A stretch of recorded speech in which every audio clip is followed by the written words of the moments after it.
Comment nous avons fait pour tuer nos sols? On a violé ces lois fondamentales. C'est-à-dire qu'on n'a pas... Vous pouvez violer les lois humaines. Si vous faites choper par la police, vous irez en tôle. Mais ce n'est pas très grave pour l'ensemble de l'humanité. Mais quand on viole les lois universelles, les lois de la biologie, là c'est très grave. Alors comment on a fait pour tuer les sols? On a inventé deux armes de destruction massive des sols. D'abord la charrue. Au début, les hommes, ils gratouillaient la terre avec les chevaux, c'était pas bien grave. Mais quand on a découvert le tracteur, vous savez, c'est Victor Hugo qui disait, pour montrer la fascination des hommes devant les grosses machines, une immense force qui aboutit à une immense faiblesse, voilà ce qui fascine les hommes. Les mecs, ils bandent comme des fous devant un gros tracteur de 300 chevaux, ils n'en peuvent plus. Donc, ils bousillent les sols en les retournant. Première erreur, ils mettent la matière organique au fond. Or, il se trouve que tous les champignons du monde sont aérobies. Il n'existe pas de champignons anaérobiques sur Terre. Tous les paysans qui ont eu l'occasion de planter un piquet dans le sol le savent, quand ils sortent le piquet, la pointe du piquet est intacte et le piquet est complètement rongé sur les premiers centimètres. Donc quand vous mettez de la paille dans le sol, vous ne faites plus d'humus. C'est pour ça qu'on arrive à ce système très étonnant que les anciens faisaient à peu près 2 tonnes de paille en France en 1900, ils avaient 4% de matière organique. Maintenant, nous avons 5 à 6 tonnes de paille en France et nous n'avons plus que 1,6% de matière organique sur l'ensemble du territoire. Nous avons divisé par 2 notre matière organique alors qu'on a multiplié par 2 les pailles. Pourquoi? Parce que nous les enfouissons. Et à partir du moment où vous enfouissez, c'est fini, vous ne ferez plus jamais d'humus.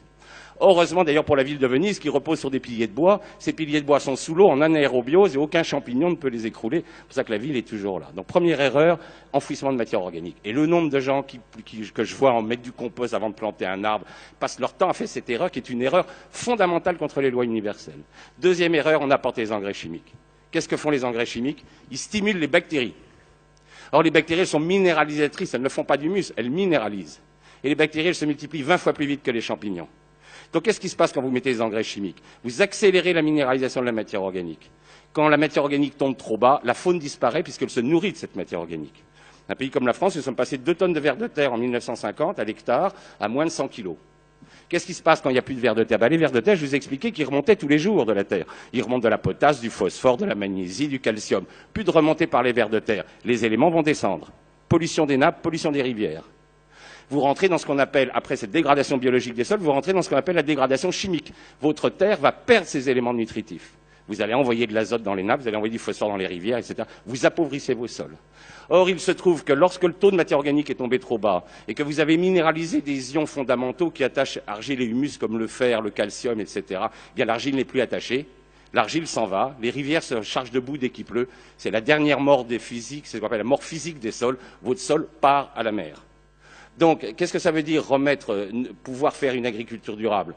C'est reconnaître que la propagande des multinationales et de la propagande, c'est pas de la science. Il va falloir remettre de la science dans l'agriculture. Or, l'agriculture n'a plus de science depuis 50 ans, elle n'a que de la technique, elle n'a que des produits chimiques, elle n'a que des grosses machines, c'est-à-dire qu'elle fait tourner le business agro-industriel.